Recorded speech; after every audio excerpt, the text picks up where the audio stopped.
ஜெபம். பரலோக பிதாவே, இந்த நல்ல வேலைக்காக உம்மை நன்றியோடு ஸ்தோத்தரிக்கிறேன் அப்பா. எங்களுடைய வாழ்க்கையில் உம்முடைய ஆசீர்வாதத்தின் கரம் இருந்தபடியால் உமக்கு நன்றி செலுத்துகிறேன் ஏசப்பா. இன்று நாங்கள் செய்கிற எல்லாவற்றிலும் உமக்கு முதலிடம் கொடுக்கும்படியாக தீர்மானிக்கிறோம் இயேசு ராஜாப்பா. உத்தமமாய் நடக்க எங்களுக்கு உதவி செய்யும். எப்பொழுதும் உம்மை கனம் பண்ணும்படி உம்முடைய கட்டளைகளை கடைபிடித்து கொண்டு வாழ கிருபை செய்யுங்க ஏசப்பா. மற்றும் மாணவிகள் பரீட்சைக்கு ஆயத்தமாக இருக்கிற பிள்ளைகளுக்காக நன்றி செலுத்துகிறோம் ஏசப்பா. அவர்கள் படிக்கிற பாடங்கள் எல்லாவற்றையும் அவர்கள் மனதில் பதிந்து நல்ல பரீட்சை எழுதி பாஸ் பண்ண நீங்கள் கிருபை கொடுங்கப்பா. பெற்றோர்கள் சந்தோஷப்படும்படியாக ஏசப்பா நீங்கள் கிருபை பண்ணுங்க. எல்லாவற்றையும் உடைய சமூகத்தில் தாழ்த்துகிறோம் ஏசப்பா. டிவியில் பேசுகிற என்னை மறைத்து நீங்கள் பேசுங்க. எல்லா துதி கன மகிமை உமக்கே செலுத்துகிறேன் இயேசுவின் நாமத்தினால். ஆமேன் ஆமேன். கர்த்தரும் இரட்சகருமாகிய இயேசு கிறிஸ்துவின் இனிதான நாமத்தினால் என் அன்பின் ஸ்தோத்திரங்கள். ஜேடிகே டிவி அனைவருக்கும் என் அன்பின் ஸ்தோத்திரங்கள். கர்த்தர் நல்லவர், அவர் கிருபை என்றும் உள்ளது. என் இயேசு ராஜாவுக்கே என்னாலும் ஸ்தோத்திரம். என்னோடு வாழ்பவர்க்கே என்னாலும் ஸ்தோத்திரம். என் இயேசு ராஜாவுக்கே என்னாலும் ஸ்தோத்திரம். என்னோடு வாழ்பவர்க்கே என்னாலும் ஸ்தோத்திரம். கர்த்தாவே, நீர் செய்த நன்மைகளை நித்தமும் நினைக்கிறீர். கர்த்தாவே, நீர் செய்த நன்மைகளை நித்தமும் நினைக்கிறீர். முழு உள்ளத்தோடு உம் நாமம் வாடி புகழுவீர். முழு உள்ளத்தோடு உம் நாமம் பாடி புகழுவீர். நான் பாடி புகழுவீர். என் இயேசு ராஜாவுக்கே என்னாலும் ஸ்தோத்திரம். என்னோடு வாழ்பவர்க்கே என்னாலும் ஸ்தோத்திரம். நெருக்கப்பட்டே தள்ளப்பட்டே நீசர் நீரணைத்தீரீ. கைவிடப்பட்டு கதறினேன், கர்த்தர் தேற்றினீ. கைவிடப்பட்டு கதறினேன், கர்த்தர் தேற்றினீ. என் இயேசு ராஜாவுக்கே என்னாலும் ஸ்தோத்திரம். என்னோடு வாழ்பவர்க்கே என்னாலும் ஸ்தோத்திரம். இனி நான் வாழ்வது உமக்காக, உமது மகிமைக்காக. இனி நான் வாழ்வது உமக்காக, உமது மகிமைக்காக. உம் அன்பை எடுத்து சொல்லுவீர், ஓயாமல் பாடுவீர். உம் அன்பை எடுத்து சொல்லுவீர், ஓயாமல் பாடுவீர். என் இயேசு ராஜாவுக்கே என்னாலும் ஸ்தோத்திரம். என்னோடு வாழ்பவர்க்கே என்னாலும் ஸ்தோத்திரம். பாவங்கள் அனைத்தும் மன்னித்தீரே, நோய்களை சுகமாக்கினீர். பாவங்கள் அனைத்தும் மன்னித்தீரே, நோய்களை சுகமாக்கி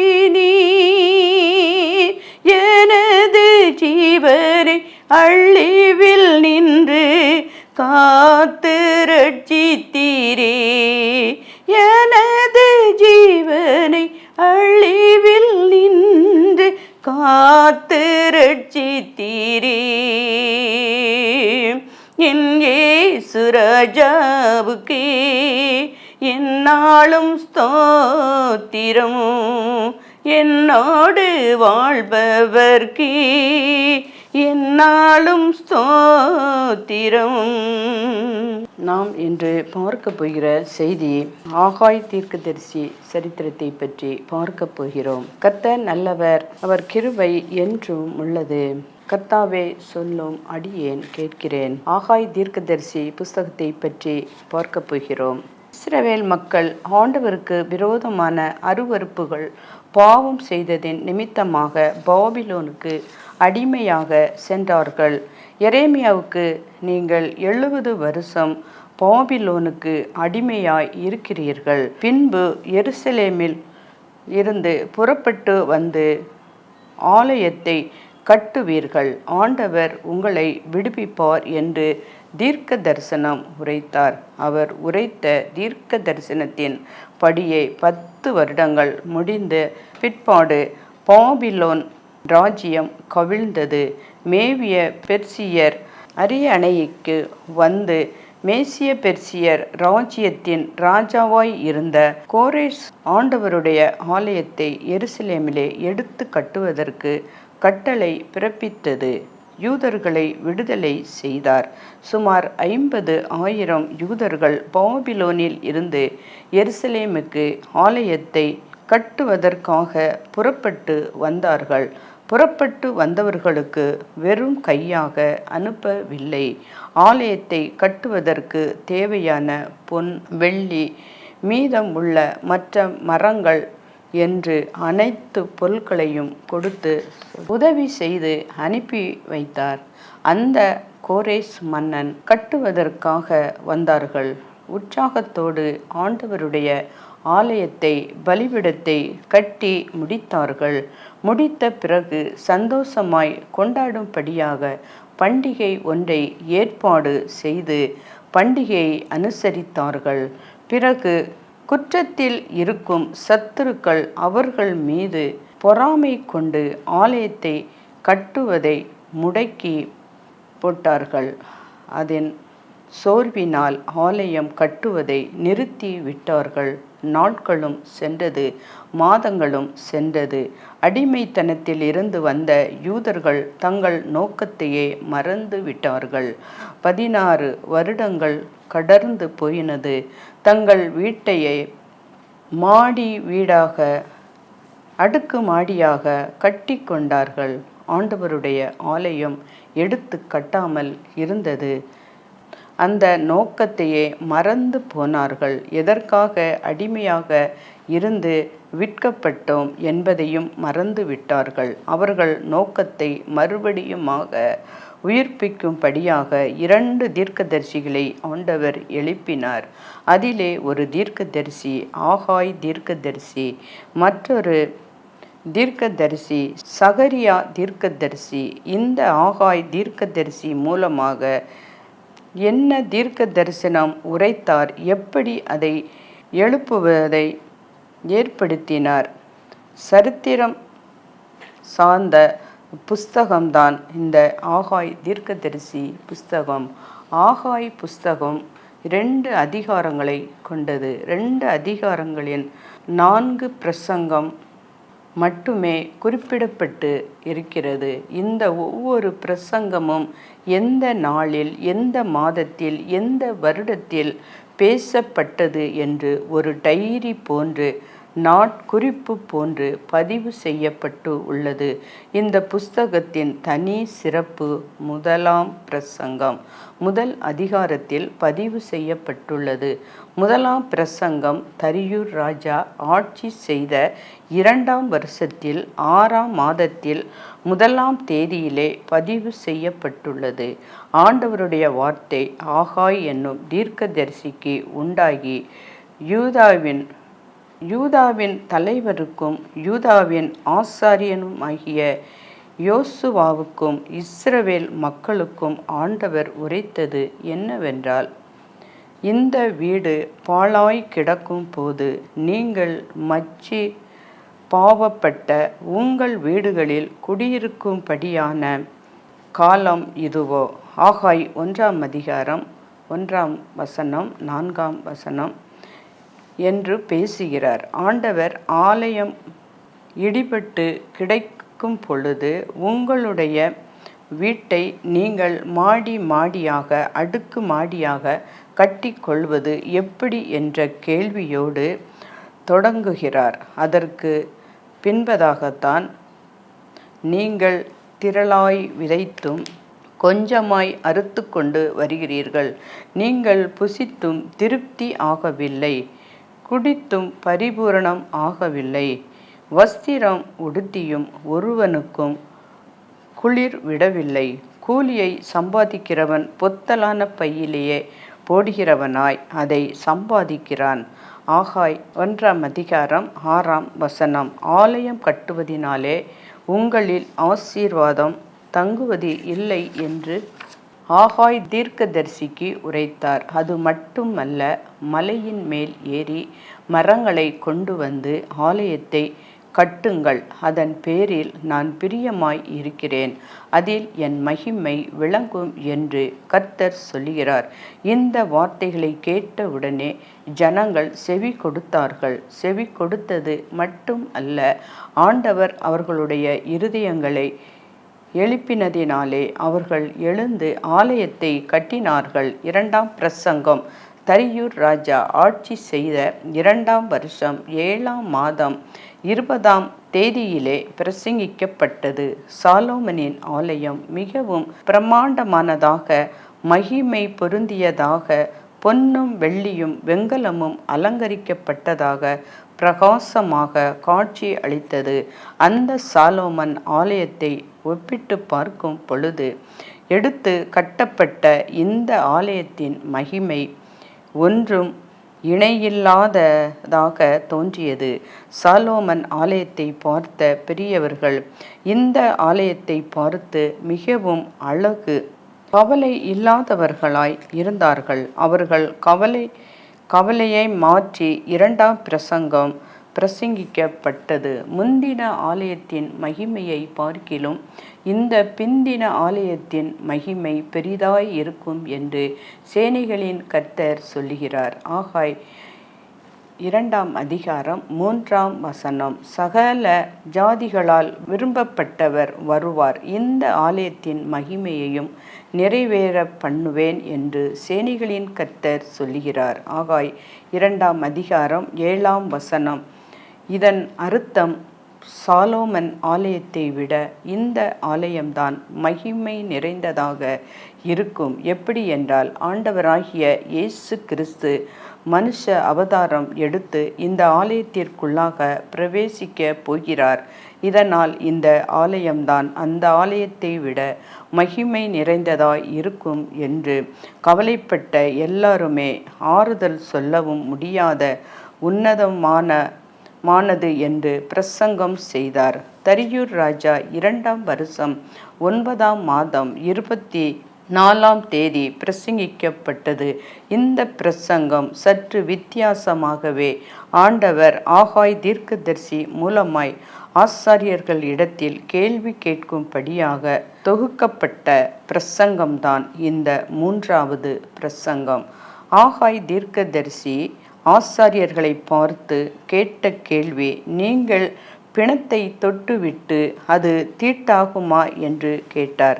அதற்கு ஆசாரியர்கள் நிச்சயம் தீட்டாகும் என்றார்கள். நீங்களும் அது போன்றே பாவம் செய்யும் உங்கள் கரத்தினாலே பரிசுத்தமான இந்த ஆலயத்தை வேலையில் தொட்டு செய்கிறீர்கள் என்று உங்கள் வழிகளை சிந்தித்து பாருங்கள் என்று அவர்கள் சிந்தனைகளை தூண்டும் வகையில் ஒரு பிரசங்கம் செய்கிறார். 4வது பிரசங்கம் 3வது பிரசங்கம் செய்த அந்த நாளிலே பிரசங்கம் செய்து 2ஆம் விசை ஆண்டவர்க்கு ஆகாய் தீர்க்கதரிசிக்கு உலகத்தில் எல்லா ராஜ்யங்களையும் ரதங்களையும் அழித்தேன், என் ராஜ்யத்தை நான் ஸ்தாபிக்கப் போகிறேன் என்றார். அன்றைக்கே செருபாபேல் போன்ற என் ஊழியக்காரரை முத்திரை மோதிரமாக வைப்பேன் என்று சொன்னதாக வாக்கு கொடுத்தார். இந்த புஸ்தகமும் பிரசங்கமும் நிறைவு பெறுகிறது. இதன் பொருள் என்னவென்றால், அடிமையாக இருக்கிறவர்களுக்கு என்னுடைய ராஜ்யத்தை கொடுப்பேன் என்று ஆண்டவர் வாக்கு கொடுக்கிறார். இதன் பொருள் என்னவென்றால், நாம் பாவ உலகத்திலும் அடிமைப்பட்டு இருக்கிறோம். ஆனால் ஒரு நாள் நிச்சயமாக ஆண்டவர் நமக்கு இந்த ராஜ்யத்தை உலகத்தில் ஸ்தாபிப்பார். அன்றைக்கு அடிமையாய் இருக்கிற நம்மை அரசாளுவதற்கு என்று சிங்காசனத்தில் அமரச் செய்வார் என்று உன்னத வாக்குத்தத்தத்தோடு நிறைவு பெறுகிறது. ஆகாய் புஸ்தகம் 7 விதமான பாடங்களை நமக்கு கற்றுக் கொடுக்கிறது. அதில் ஒன்று, ஆண்டவருடைய பிள்ளைகள் ஒவ்வொருவருக்கும் ஒரு அழைப்பு வைத்திருக்கிறார். நம் அழைப்பு என்ன என்று சிந்திக்க வேண்டும். ஆண்டவர் ஆலயத்தை எடுத்து கட்டுவதாக சொல்லுகிறார். நாமே அந்த ஆலயம் என்று வேதம் சொல்லுகின்றது. நம்முடைய வாழ்க்கையில் ஜெப நேரம் இடிந்து கிடக்கிறதா? நம்முடைய வாழ்க்கையில் வேதம் வாசிப்பு இடிந்து கிடக்கிறதா? நம்முடைய வாழ்க்கையில் கிறிஸ்துவின் சுவாபம், அன்பு இடிந்து கிடக்கின்றனதா? ஆண்டவர் அந்த ஆலயத்தை எடுத்து கட்டும்படியாக, வேத வாசிப்பை கட்டும்படியாக, ஜெபத்தை எடுத்து கட்டும்படியாக நம் இடத்தில் சொல்லுகிறார். நம் வழிகளை சிந்தித்து பார்க்கும் பொழுது 4 முறை இந்த வார்த்தை பதிவு செய்யப்பட்டு இருக்கிறது. இதன் பொருள் என்னவென்றால், நாம் செய்யக்கூடிய ஒவ்வொரு வேலையும் ஆண்டவருடைய சித்தத்தின்படிதான் செய்கிறேனா என்று ஒன்றுக்கு 4 முறை சிந்தித்து செய்கிறவர்களாக இருக்க வேண்டும். ஆண்டவர் சித்தம் ஆசீர்வாதமும் உலகத்தின் சித்தம் சாபமும் நம் வாழ்க்கையில் கொண்டு வருகிறது. சாலோமன் ஆலயத்தை விட சற்றே மகிமை குறைந்ததாக இருந்த அந்த ஆலயத்தில் பிரவேசிக்கவே ஆண்டவராகிய இயேசு கிறிஸ்து விரும்பினார். அதை போன்றேதான் தகுதி இல்லாத நம்முடைய இருதயம் ஆலயத்தில் சற்று மேன்மை பாராட்டுவதற்கு அளவும் தகுதி இல்லாத நம்முடைய இருதயத்திலே ஆண்டவராகிய இயேசு கிறிஸ்து தங்குவதற்கு ஆசைப்படுகிறார். ஏற்றுக்கொள்ள நாம் விருப்பமுள்ளவர்களாக இருக்கிறோமா? நிச்சயம் இருக்க வேண்டும். அடிமையானவர்களை மீட்டு ராஜாவாக மாற்றுவேன் என்று கர்த்தர் சொன்ன வாக்குத்தத்தம் பாவ அடிமைத்தனத்தில் இருந்து மீட்டு நிச்சயம் பரலோகத்தில் சேர்ப்பார் என்ற இந்த பாடம் நமக்கு கற்றுக் கொடுக்கிறது. ஆகாய் புஸ்தகம் ஒரு அருமையான டைரி போன்ற நாட்குறிப்பை போன்று பதிவு செய்யப்பட்டுள்ளது. ஆகாய் டைரியை எடுத்து பார்த்தால் 9வது மாதம் 24ஆம் தேதி ஆண்டவர் என்ன பேசினார், 7வது மாதத்தில் என்ன பேசினார், 6வது மாதம் 1 தேதியிலே என்ன பேசினார், ஒவ்வொரு மாதத்திலும் ஒவ்வொரு நாளிலும் அவர் என்ன பேசினார் என்பது எழுதப்பட்டு உள்ளது. ஒருவேளை நம்முடைய டைரியில் எடுத்து பார்த்தோம் என்றால் ஆண்டவர் பேசிய வார்த்தைகளை குறித்து வைத்து இருக்கிறோமா? நிச்சயமாக ஆகாய் புஸ்தகத்தை போன்ற ஒரு டைரியை நாமும் ஆகாய புஸ்தகத்தை போல எழுத தொடங்குவோமாக. இந்த வார்த்தை நம் வாழ்க்கையாக மாற்றப்படும். நாம் வேதத்தை அதிகமாக அறிந்தவன், நான் பணக்காரன் என்ற பெருமைகள் எல்லாம் சிலுவையின் முன்னால் மாத்திரம். வரங்கள், வேத அறிவு, பதவி எல்லாவற்றையுமே கர்த்தரிடம் இருந்து பெற்றவை அல்லவா? சுயமாக நம்மிடம் ஒன்றுமில்லை. எதையும் இன்றைக்கு தேவன் எடுத்து கொண்டால் என்பதையும் சிந்தித்து கொண்டால் தாழ்மை உண்டாகும். பெருமை உள்ளவர்களுக்கு தேவன் எதிர்த்து நிற்கிறார் என்பதை நாம் மறந்து போக கூடாது. கர்த்தர் நம் ஒவ்வொருவரையும் பெருமை என்ற பயங்கரமான பாவத்தில் விழாமல் பாதுகாப்பாராக. நாம் தேவனால் நியமிக்கப்பட்டவர்களாக இருக்க வேண்டும். பண வசதி, பதவி, கல்வி போன்றவற்றால் ஆவிக்குரிய தலைவனாக நாம் ஒருவரை ஏற்படுத்தக்கூடாது. அன்புடனும் தாழ்மையுடையவர்களாக இருக்க வேண்டும். இருமாப்பாக இருக்கக்கூடாது. தங்கள் குறைகள் தவறுகளை ஒத்துக்கொண்டு மனப்பான்மை உடையவர்களாக இருக்க வேண்டும். அதற்காக பொறுமையுடன் காத்திருக்க வேண்டும். மேன்மைக்கு முன்னானது தாழ்மை. பணக்காரர், ஏழைகள், உயர் சாதி, கீழ்ச்சாதி, படித்தவன், படிக்காதவன், உயர் பதவியில் இருப்போர் அவ்வாறு இல்லாமல் பேதங்கள் இல்லாத யாவரையும் சமமாக கருத வேண்டும். ஒருவரை ஒருவர் கனம் பண்ணுவதில் முந்திக் கொள்ளுங்கள். கடின சிந்தை உடையவர்களை விட்டுவிட்டு சத்தியம் இல்லாதவர்களை விட்டு விலக வேண்டும். தேவ பக்தியை ஆதாய தொழிலாக எண்ணுகிறவர்களை விட்டு விலக வேண்டும். தேவ பக்தியின் அதிகமாக இருக்கிறது என்று அதன் பலனை மறுதளிக்கிறவர்களை விட்டுவிட வேண்டும். அற்ப காரியங்களை பெரிது படுத்தக்கூடாது. ஒருவர் பாரத்தை ஒருவர் சுமக்க வேண்டும்.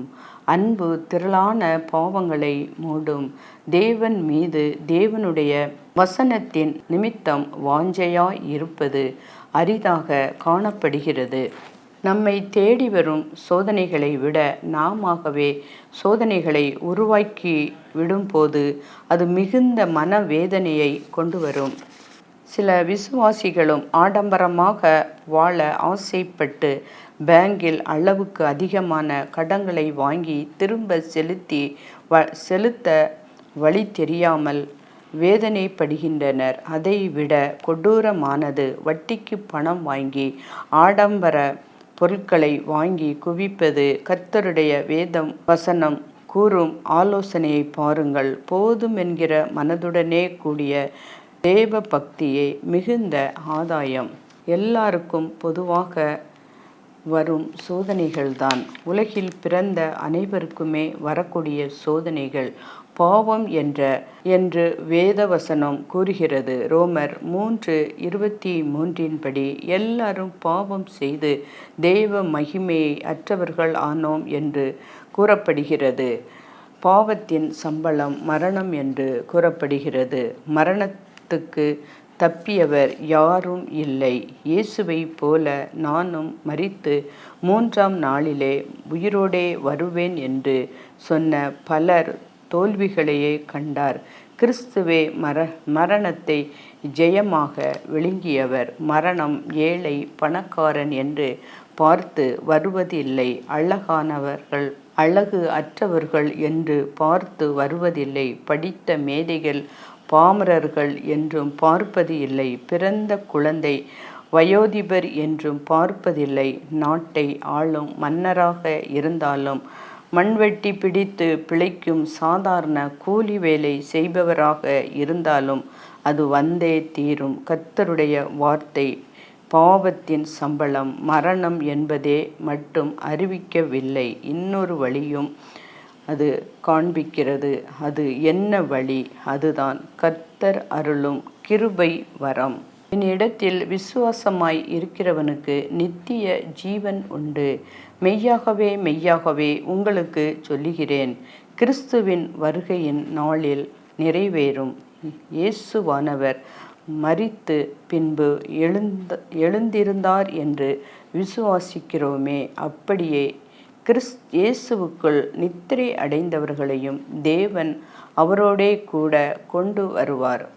கர்த்தருடைய வருகை மட்டும் உயிரோடு இருக்கும். நாம் நித்திரை அடைந்தவர்களுக்கு முந்திக் கொள்வது இல்லை.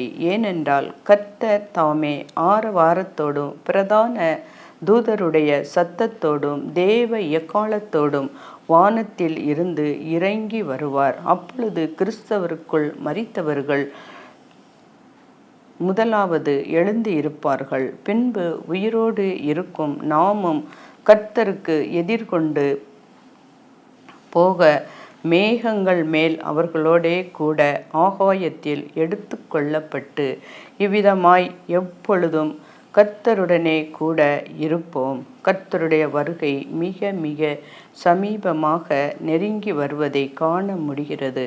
வருகைக்கு முன் நடப்பதாக வேதாகமத்தில் கூறப்பட்டுள்ள பல அடையாளங்கள் நம் நாட்களில் நடைபெற்று இருக்கிறது. நாம் அழிவில் இருந்து நாம் அழிந்து போவது தேவ சித்தம் அல்ல.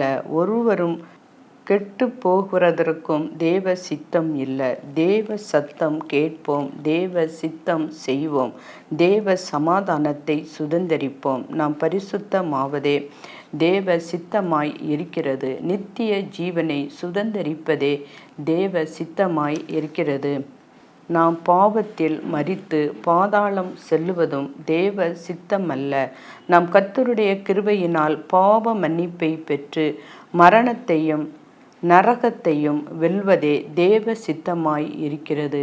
பாவம் மரணம் உலகத்தை வென்று கிறிஸ்து உயிர்த்தெழுந்தது போலவே நாமும் அவரது கிருபை வரங்களை பெற்று அவருடைய ராஜ்யத்தில் பிரவேசிக்க கர்த்தர் தாமே நமக்கு கிருபை தருவார்.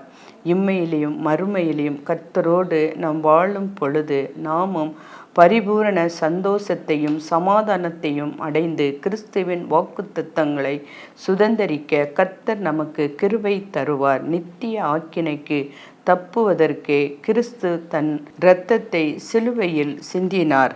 நமது பாவங்களை நாம் உணர்ந்து மனம் திரும்பி பரிசுத்தமான கர்த்தருடைய வழியில் நடக்கும் போது பல துன்பங்கள் வேதனைகளின் வழியாக சென்றாலும் நாம் இவ்வுலக ஓட்டத்தை முடித்து கண்ணீரில்லாத, மரணமில்லாத, துக்கமில்லாத, வருத்தமில்லாத அந்த பரலோக ராஜ்யத்தை சுதந்தரிப்போம் என்று வெளிப்படுத்தல் 21 அதிகாரம் 4 7 வசனத்தை நாம் வாசிப்போம். சோதனைகள் மேல் சோதனை, சோதனை மேல் சோதனை, இழப்புகள் மேல் இழப்பு என்று புலம்பும் கூட்டத்தார் மிகுதியாக உள்ள இந்த காலத்தில் நாம் சோதனைகளை வென்று கர்த்தர் நமக்கு வாக்குத்தத்தம் செய்த ஜீவ கிரீடத்தை பெற கர்த்தர் நம்மை அழைக்கிறார். சோதனையை சகிக்கிற மனுஷன் பாக்கியவான், அவன் உத்தமன் என்று விளம்பின பின்பு கர்த்தர் தம்மிடத்தில் அன்பு கூறுகிறவர்களுக்கு வாக்குத்தத்தம் பண்ணின ஜீவ கிரீடத்தை பெறுவான். நீதிமான்களுக்கு சோதனை யார் மூலமாக வருகிறது? கர்த்தர் நீதிமானை சோதிக்கிறார். நமது ஆத்துமாவை பிரிப்பதும் நமது ஆத்துமாவை பாவத்திற்கு உட்பட பண்ணி பரிசுத்தமான தேவன் வாசம் நமது சரீரமான ஆலயத்தை அவனுடைய ஆலயமாக மாற்றிக்கொண்டு தீமையினால் நமது மனதையும் உள்ளத்தையும் நிரப்பி இறுதியில் உலக வாழ்வையும் கசப்பாக்கி நித்திய பரலோக வாழ்வையும் இழக்கச் செய்யவே சாத்தான் தேவ ஜனத்துக்கு விரோதமாக போராடுகிறான். ஆனால் பரிசுத்த ஆவியானவரோ நமக்கு துணை நின்று அவனது வலையில் நமது ஆத்துமா சிக்கி கொள்ளாமல் பாதுகாப்பது மட்டுமல்ல, தேவனுடைய அன்பினால் நமது இருதயத்தை நிரப்புகிறார். அவரை நேசிக்கவும் அவரை நோக்கி ஜெபிக்கவும் நமது பலவீனங்களில் நமக்கு உதவி செய்கிறார். இழந்து போன ஆத்துமாக்கள் நீரின்றி வறண்ட பாலைவனம் போல கர்த்தர் மீது உள்ள நம்பிக்கையை இழந்து உலகத்தின் மீது நம்பிக்கை வைத்து ஜீவ தண்ணீராம் பரிசுத்த ஆவியானவர் கொடுக்கின்ற சந்தோஷத்தை இழந்து போகிறார்கள். தேவனுடைய ராஜ்யம் புசிப்பும் குடிப்பும் அல்ல, அது நீதியும் சமாதானமும் பரிசுத்த ஆவியினால் உண்டானதாகும். சந்தோஷமுமாய் இருக்கிறது. பரிசுத்த ஆவியானவரின் உதவி நமக்கு தடையின்றி கிடைப்பதற்கு நாம் ஜெபத்திலும் வேதம் வாசிப்பதிலும் அதிக நேரம் செலவிடுவது மிகவும் அவசியம். அவரது பிரசன்னமே பாவத்தை பலம் அளிக்க செய்யும் வல்லமை உள்ளது. கர்த்தருடைய வேதத்தை ஆராய்ந்து அறிந்து கொள்ளுவோம். அக்கினி ஓடாய் நடந்தாலும் அழியில் தண்ணீரை கடந்தாலும் சோதனையோ மிக பெருகினாலும் ஜெயம் நமக்கேந்ததா சோஸ்தரிப்போமே.